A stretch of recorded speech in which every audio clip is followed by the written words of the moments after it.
पिछले 2-3 दिनों से अखबारों में खबर छप रही है, संदेह के घेरे में सब इंस्पेक्टर्स का सिलेक्शन आया है।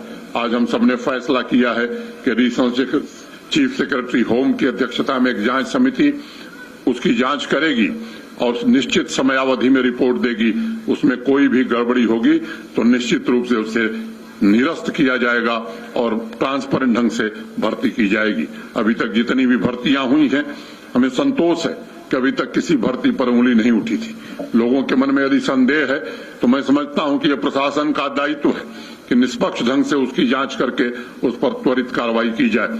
मैं फिर से एक बार एकेडमी के डायरेक्टर, अपने डीजीपी, पुलिस फोर्स के अपने सभी साथियों के प्रति हृदय से कृतज्ञता ज्ञापित करते हुए और आज ट्रेनिंग से निकले हुए अपने बहादुर साथियों को भी शुभकामना देते हुए अपनी बात में पूरी करता हूं। धन्यवाद। जय भारत।